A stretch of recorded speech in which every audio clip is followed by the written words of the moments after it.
I wanted to begin by asking you guys about the legacy that the first film, and of course now the franchise, has had in really changing the genre of horror films. Yeah, it definitely did inspire a lot of other movies to try and copy its success.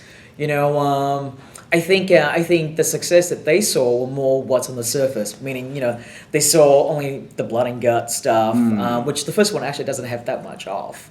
And they saw the sort of the contained thriller aspect to it, and so I think the success did kind of inspire a lot of movies that were like that. These horror fans will come up to us, these kids at conventions around the US, and they'll say, you know, Saw is like my Star Wars. You know, they love. You've actually heard so that. much. You've I've heard that, and yeah, it's really flattering. I mean, you know, it's crazy cool. We're very self-deprecating, and when we watch the film, we have a laugh at all the things we think are wrong with it. But when we see the affection that the fans have for it, we're very respectful of that. You know, very respectful of how much it means to these kids, and to some of them, it really means a lot. I've had kids come up to me and say, you know, they were sick with leukemia. The Saw franchise helped get them through. They have a tattoo, and it would be wrong of us to try and strip away that meaning. So we're very respectful of it, while still having a laugh at the original film. But you know, I think that you are right when you say that Saw kind of kickstarted this trend of more intense, violent horror films. It also actually, in the film business, kickstarted a trend of very low budget films that are released wide. It was one of the I think it really is the kickstarted a new business model in Hollywood, which is take a low budget genre idea. You don't need big movie stars attached to it, so to speak, right? And it's just a concept that is the movie star of the project, and you build a huge marketing campaign around it, and you put it out there, and which is kind of what Blumhouse is doing now, which he did with Paranormal Activity, but Paranormal Activity came after Saw, right? And what Lionsgate did that was really smart was they took this and they made Saw synonymous with Halloween, and that made it an event film every year, and so that was a business model for filmmaking that we had never seen before. Yeah. Well, obviously there was no way that you guys could have imagined any of this or set out to do this. But what was your initial intent with this film? Was it just as simple as we want to get a movie made and here's an idea, or was there an intent for something? We just wanted to make a great film. We wanted to come up with a great story. I mean, you ask about the legacy of Saw. The thing I'm most proud of with Saw, the original film, not the franchise itself, but just the original film, is the story and the ending. I think the story that we came up with, I'm really proud of it because, as anyone who works in the film industry knows, on the creative side, good stories are just like little nuggets of gold. They're so hard to find. They're so hard to find. That's why we see so many films that are just copies of other films or, rejigging another idea. It's really hard to come up with ideas. And so I just love that ending so much, and to watch it get people is really cool. Yeah. I had no idea until I spoke to Tobin Bell that he was laying there the entire time you were shooting.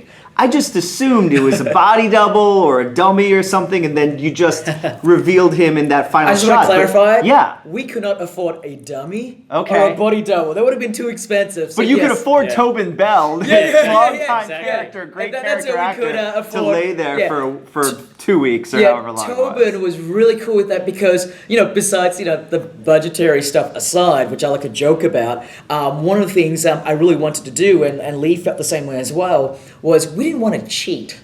We don't want to show that every now and then when you do see the guy, it could be someone else. We wanted that every time you see him on the floor, that's actually Tobin Bell the whole time. And and there are moments there, if he's not laying the most still, that's actually how it should be. You know what I mean? And the whole concept for Leigh and I was literally the idea of the main thing that you were looking for is right underneath your nose, and I just did not want to cheat by putting a dummy there during the production itself. So I think that helps to add to the authenticity of.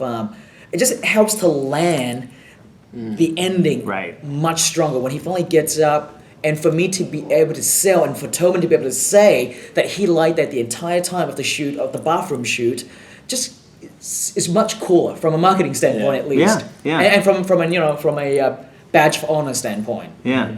Well, I mean, in addition to obviously Tobin, who's then gone on to be throughout the franchise, great actors in Danny Glover and Carrie Ells. What was their initial reaction to the screenplay when they got it?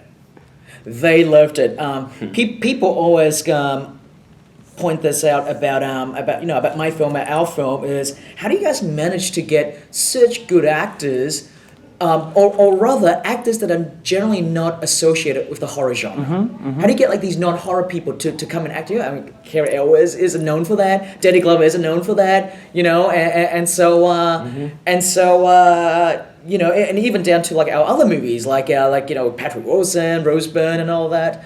And so a lot of that has to do with Mr. Whannell here. Like his script is always, that there's always more to it that an actor can look at it and just see beyond the umbrella film and kind of go, wow, this is amazing for me to play as an actor. And I think a lot of the writing helps us to reel in these really good actors, and that's why for Leigh and myself, the characters in a movie is so important.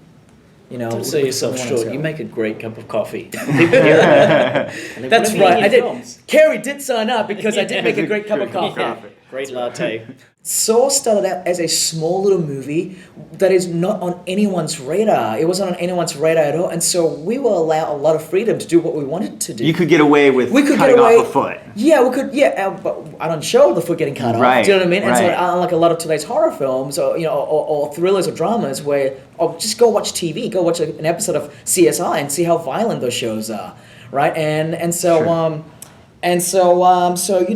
we had a lot of freedom to just do what we wanted to do, but a lot of times it was more like, well, I want to do this, but we couldn't do this because we didn't have the money to do it. So, but just try and make your movie within this construct that you have to, within the restriction of what you have to work in.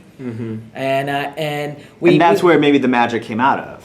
I think so. I think it's a combination of the two. Yeah, I think when you're restricted, you're forced to be more creative. And also when you're more creative and you're allowed the freedom to kind of expand on that, you can do things that other mainstream big budget movies cannot do. And I think that helps in selling the film, and that shows the audience that a movie that they might not get with some other films.